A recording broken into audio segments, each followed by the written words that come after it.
தமிழகத்தினுடைய பிஎஸ்பி தேசிய கட்சியினுடைய தமிழக தலைவர் திரு ஆம்ஸ்ட்ராங் அவர்கள் நேற்றைய தினம் படுகொலை செய்யப்பட்டிருப்பது தமிழகத்திலே மிகப்பெரிய ஆச்சரியத்தையும் வருத்தத்தையும் ஏற்படுத்தியிருக்கிறது. ஒரு தேசிய கட்சியினுடைய தலைவர் வெட்டி கொல்லப்பட்டிருக்கிறார் என்பது ஏற்க முடியாத செய்தி. தமிழகத்தினுடைய சட்டம் ஒழுங்கு தொடர்ந்து சில மாதங்களாகவே சீர்குலைந்து கொண்டிருக்கிறது என்பதற்கு இந்த நிகழ்வு மிகப்பெரிய எடுத்துக்காட்டு.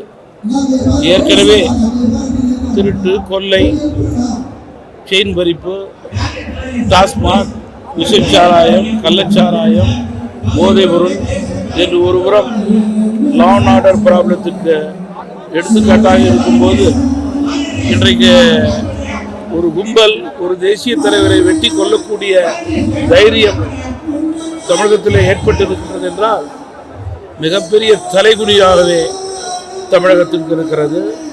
தமிழக அரசு இது போன்ற செயல்களை இரும்பு கரம் கொண்டு நடக்க வேண்டும். இதுபோன்ற நிகழ்வுகள் இனிமேல் எங்கும் யாருக்கும் நடக்காத வண்ணம் பார்த்து கொள்ள வேண்டியது காவல்துறை அரசனுடைய கடமையாக இருக்கிறது. அந்த கடமையை அவர்கள் சரிவர செய்யவில்லை என்பதற்கு இந்த நிகழ்வு ஒரு எடுத்துக்காட்டு. இறந்த தலைவருடைய தன்னுடைய கட்சியினுடைய உயர்வணிக்கு அந்த கட்சியினுடைய அகில இந்திய தலைவரை நேரடியாக வந்து மரியாதை செலுத்தியிருக்கிறார்கள். ஏன், எப்படி, எதற்காக நடந்தது, யார் உண்மை குற்றவாளிகள் என்பது ஒரு காலக்கெடுவுக்குள் வெளிவர வேண்டும் என்பதுதான் பொதுமக்களுடைய எண்ணமாக இருக்கிறது.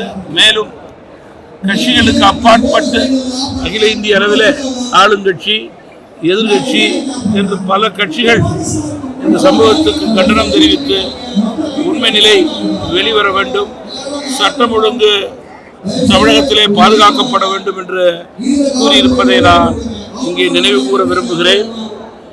இறந்த பிஎஸ்பி தமிழகத்தினுடைய தலைவர் ஆம்ஸ்ட்ராங் அவர்களது குடும்பத்தாருக்கும் கட்சியினுடைய தொண்டர்களுக்கும் தமிழ் மாநில காங்கிரஸ் கட்சியின் சார்பிலே ஆழ்ந்த இரங்கலை இந்த நேரத்தில் நான் தெரிவித்துக் கொள்கிறேன். தலைவரும்